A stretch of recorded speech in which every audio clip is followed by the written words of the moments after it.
Right. Dayakar గారు నమస్తే. నమస్కారం వెంకటకృష్ణ గారు. దయాకర్ గారు, ఈ ఒక్కసారిగా మీ ఎమ్మెల్యేను వాళ్ళ ఎమ్మెల్యేను మొత్తానికి ఎమ్మెల్యే షేర్లింగంపల్లి ఎమ్మెల్యే ఆయనని ఆంధ్రుడా ఉరికిచ్చి కొడతా బిడ అనే తరహాలో మళ్ళీ మరి ఆ భాష మళ్ళీ ఎక్కడి నుంచి వచ్చిందో ఈయనకు నాకు తెలియదు, కానీ అనేసరికి ఒక్కసారిగా హైదరాబాద్ సిటీ సెన్సిటైజ్ అయిపోయింది. హైదరాబాద్లో కాంగ్రెస్ పార్టీకి జిల్లాల్లో వచ్చినాయి కానీ సీట్లు ఒక్క సీటు కూడా రాలి హైదరాబాద్ సిటీలో సరౌండింగ్స్లో కూడా. బీఆర్ఎస్కి కావాలని గంపగుత్తగా ఓట్లు వేశారు.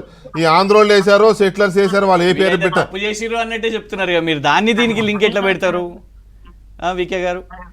ఆ ఎలక్షన్ రిజల్ట్ ని దీనికి ఎట్లా రిలేట్ చేస్తారు చెప్పండి నాకు. ఇది సమాధానం నన్ను కూడా మీరు అడగలేదు, నన్ను చెప్పనీయలేదు. మీరు డిబేట్ నువ్వు ఇట్లా మీరు సీనియర్ అండి. మీరు నేను అనేది ఏంటంటే మీరు మమ్మల్ని ఏమో ఇవే చెప్పండి అని అంటారు. నేను ఒక మాట ఇవాళ ఏదో వాళ్ళు తప్పు చేసిర్రు అన్నట్టు.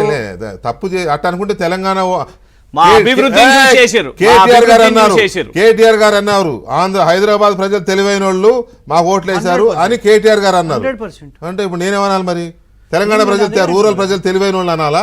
వీళ్ళు తప్పు చేశారని అనలేనా? ఎందుకు అక్కడ ఓట్లు రాలేదు? నేను అనలేనా? అక్కడ ఓట్లు రాలేదు, ఇక్కడ కూడా వచ్చినాయి. సరే మేము 39 సార్. షేర్లింగంపల్లిలో గాంధీ గారికి ఓటర్లు దే ఆర్ ఫీలింగ్ చీటెడ్. వాళ్ళు కాంగ్రెస్ కి వేయలేదు కదా.